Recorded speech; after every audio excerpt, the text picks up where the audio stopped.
তৃণমূল কংগ্রেসের সর্বভারতীয় সাধারণ সম্পাদক এবং সাংসদ অভিষেক বন্দ্যোপাধ্যায়কে যেভাবে সোনারপুরে সংগঠিত, পরিকল্পিত এবং চক্রান্তমূলক হামলার মুখে পড়তে হলো তা অত্যন্ত নিন্দনীয়।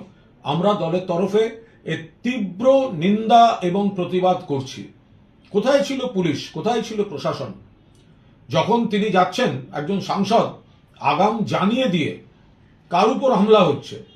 হামলা হচ্ছে একজন সাংসদের উপর, একটি দলের সর্বভারতীয় সাধারণ সম্পাদকের উপর, এবং যিনি একজন দক্ষ সাংসদ বলে প্রমাণিত, এবং দেশের একটা খুব প্রয়োজনের সময় যখন সারা পৃথিবীতে বিভিন্ন সাংসদদের প্রতিনিধি দল পাঠানো হচ্ছে, তখন যিনি তার অন্যতম মুখ ছিলেন, দেশের অন্যতম মুখ ছিলেন, সেই অভিষেক বন্দ্যোপাধ্যায়কে যেভাবে নিগ্রহ করা হয়েছে, ঠান্ডা মাথায় করা হচ্ছে, এটা হচ্ছেটা কি?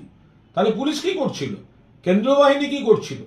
একে তো ওখানে পোস্টপোল ভায়োলেন্স দেখতে যাওয়ার সময় তৃণমূল কংগ্রেস নেতৃত্ব তারা যদি কোনো ঘোষিত কর্মসূচি দেন, সঙ্গে সঙ্গে সেখানে একটা জমায়েত করে রাখা হবে এবং তাদের আক্রমণ করা হবে, কুৎসিত আচরণ করা হবে, সেটা ফেসবুকে ভাইরাল করা হবে। এটা তো একটা অত্যন্ত গণতন্ত্র বিরোধী, ফ্যাসিবাদী, স্বৈরাচারী শক্তির একটা গভীর ষড়যন্ত্রমূলক প্রক্রিয়ার মধ্যে চলে যাচ্ছে। রাজীব গান্ধী প্রয়াত, তাকে যেরকম সরকার পরিবর্তনের পর তার নিরাপত্তা তুলে নেওয়া হয়েছিল, কমিয়ে দেওয়া হয়েছিল, এবং তারপরে জনগণের মধ্যে ঢোকার পর কি সর্বনাশ হয়েছিল সেটা আমরা সবাই জানি। আবার যদি উল্টো দিক দেখি, তাহলে আমরা দেখব যে মমতা বন্দ্যোপাধ্যায়ের উপর বারবার যখন হামলা হয়েছে, 1990 সালের 16ই অগস্ট যখন প্রাণঘাতী হামলা হয়েছে হাজরা মোড়ে, তারপরে ওই হামলা থেকে কি করে মমতা বন্দ্যোপাধ্যায় আরো দুর্জয় জননেত্রী হয়ে উঠেছেন। এখন অভিষেক বন্দ্যোপাধ্যায়কে আক্রমণ করে বাংলায় কি ধরনের আইনের শাসনের কথা বলছে বিজেপি, সেটা জনসমক্ষে এসে গিয়েছে। পাশাপাশি আমরা আশাবাদী যে এতদিন যাকে শুধুমাত্র মমতা বন্দ্যোপাধ্যায়ের ভাইপো বলে তকমা দেওয়া হতো, আজ তাকে আক্রমণ করে তার পুনর্জন্ম দিল ভারতীয় জনতা পার্টি। আজ তার পুনর্জন্ম দিল। এতদিন শুধুমাত্র ভাইপো বলে যাকে অভিহিত করত, আজ পরিকল্পিতভাবে তার উপর আক্রমণ করে তার নেতৃত্বকে প্রতিষ্ঠা করে দিল।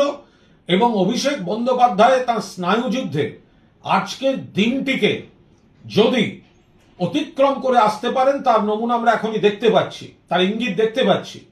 তাহলে আজ থেকে অভিষেক বন্দ্যোপাধ্যায়ের এবং তৃণমূল কংগ্রেসের আর একটা নতুন অধ্যায়ের শুরু হলো। আমরা তৃণমূল কংগ্রেসের যারা সৈনিক তারা এই বিশ্বাস রাখছি, একদিকে বিজেপির এই ভয়ঙ্কর আক্রমণের তীব্র নিন্দা, অন্যদিকে এই হামলার পরেও অভিষেক বন্দ্যোপাধ্যায় যেভাবে তার মানসিকতা দেখিয়েছেন, সারা দেশের সামনে যেভাবে বিজেপির এই হামলার চক্রান্তমূলক আচরণের মুখোশ খুলে গিয়েছে, এখান থেকে যদি মমতা বন্দ্যোপাধ্যায়ের নেতৃত্বে তৃণমূল কংগ্রেসকে নতুন করে প্রতিষ্ঠা করার লড়াইতে অভিষেক বন্দ্যোপাধ্যায়কে এক নতুন চেহারায় দেখা যায়, সেই আশা তৃণমূল কংগ্রেসের তরফ থেকে থাকছে।